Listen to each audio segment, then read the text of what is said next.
দেশ স্বাধীন হয়েছে, সবাই খুশি, সবাই আনন্দিত, কিন্তু আমরা কি আদৌ দেশ স্বাধীন করতে পারলাম? ছাত্ররা তরতাজা প্রাণ দিল, কিন্তু আর আমরা সবাই এই তোষক এগুলো নিয়ে যাচ্ছি, মনে হচ্ছে সবাই মনে হয় বাড়ি পাল্টাচ্ছে, কিন্তু না, এগুলো গণভবন থেকে সবাই নিয়ে যাচ্ছে।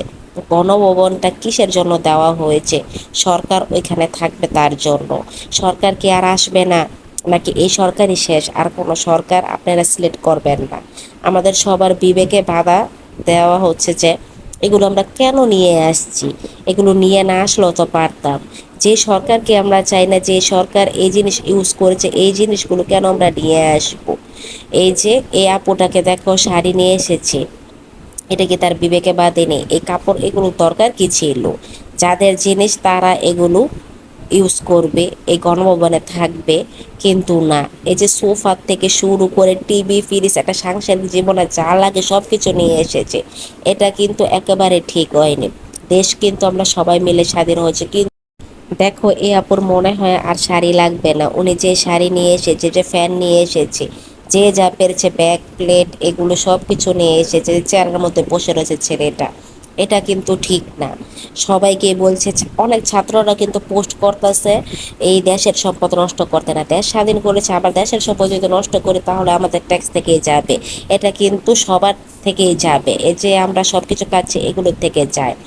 এই যে এই বাড়িটা দেখো, চেয়ার টেবিল, এই যে এটা সোফা, এগুলো সব কিছু নিয়ে এসেছে, কি না ল্যাম্প, এই যে তারা কিন্তু দেশটাকে স্বাধীন করছে, তারা কিন্তু মারা গেছে। এই যে তাদের অনেক কষ্টের পরিশ্রমে কিন্তু আমাদের দেশটা স্বাধীন হয়েছে। তারা কিন্তু জানতো তারা মারা যাবে, তারপরও তারা রাজপথে রয়েছিল দিনের পর দিন। আমরা কিন্তু একজনও কেউ এক প্লেট ভাতও দিয়ে আসিনি, আমিও কিন্তু রাস্তায় নামিনি, আমরা শুধু ভিডিও দেখেছি। কিন্তু তো এই যে রাস্তায় যারা নেমছে তারা কিন্তু কষ্ট করেছে, কিন্তু কষ্ট করার পর যে সরকারকে চায় না সেই সরকারের জিনিসপত্র কেন নিয়ে আসবে? এটা কিন্তু ঠিক হয়নি। এই যে যে ভাইটা ভিডিও করছে এগুলো দেখাচ্ছে, অনেকে কিন্তু এই যে এই ভাইদের জন্য এগুলো আমরা আজকে দেশ স্বাধীন করতে পেরেছি, কিন্তু আমরা যদি এগুলো নিয়ে আসি তাহলে এটা একেবারেই খারাপ কাজ করছে। যারা যারা নিয়ে এসেছেন প্লিজ আপনারা তারা সব গণভবনে দিয়ে আসেন, আপনাদের অনুরোধ করছি। আপনাদের কষ্টের ফলে দেশটা স্বাধীন হয়েছে, কিন্তু গণভবনের সম্পদ এগুলো নিয়ে আসার জন্য না। আপনারা দয়া করে সবাই সব কিছু এগুলো না যদি ইউজ করেন তাহলে কি আপনারা কি বাঁচবেন না? এই যে এইগুলো যদি ইউজ না করলে, দেশ যদি স্বাধীন না হতো তাহলে কি আপনারা এগুলো ইউজ করতে পারতেন? একটা কথার কথা। কিন্তু হ্যাঁ, দেশ স্বাধীন করেছেন আর এইসব জিনিস ইউজ করতে হবে এমন তো কোনো কথা নেই। এই যে দেখো কত মানুষ কত কিছু নিয়ে আসছে, এটা কিন্তু একেবারেই ঠিক না।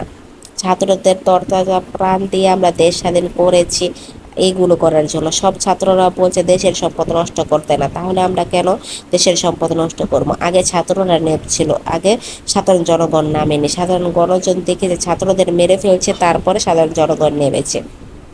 আপনারা এমন করেন না, সবাই সব কিছু দিয়ে আসেন। এই যে উনি লাখ এসি নিয়ে এসে পড়ছে, এসি কি আদৌ উনি লাগাতে পারবে? এই যে চেয়ার এগুলো কম্বলে উনি ঘুমালে কি শান্তি পাবে?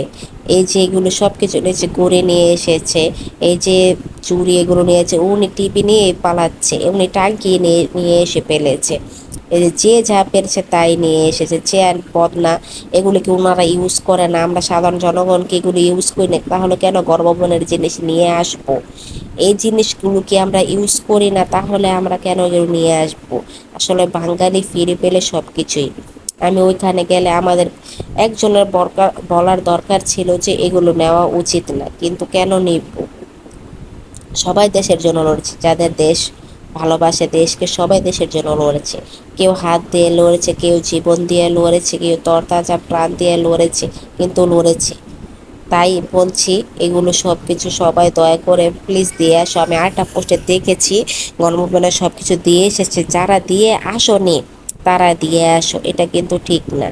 বিদেশ বিদেশের মানুষও কিন্তু লড়েছে, তারা কিন্তু রেমিটেন্স পাঠায়নি, তারাও কিন্তু লড়েছে। এই যে দেখো এগুলো নিয়ে যদি আপনারা শান্তি পান তাহলে এগুলো নিয়ে যান।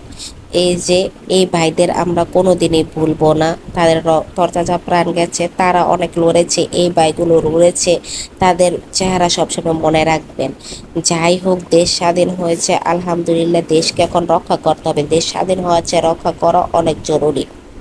আর সবাই সবাই বুঝে শুনে এবার ভোট দিতে হবে। কারণ যেহেতু পদ থেকে করে ফেলেছি, আমরা দেশ চালাতে পেরেছি, কিন্তু এবার একটা ভালো একজন সরকার চাই, এটা সবাই চায়। আমিও চাই যে সাধারণ মানুষ খেয়ে পরে বাঁচতে পারবে, আর সরকারকে গালিগালাজ করবে না, এমন সরকার চাই। সব করুক, উন্নতিও করতে হবে, সাধারণ মানুষের দিকেও যেতে হবে। যাই হোক, এই যে দেশ স্বাধীন হয়েছে, এটাই আলহামদুলিল্লাহ, কিন্তু দেশকে এখন রক্ষা করা আমাদের দায়িত্ব। আর যারা যে জিনিস নিয়েছে সবাই ফিরে দিয়ে আসে।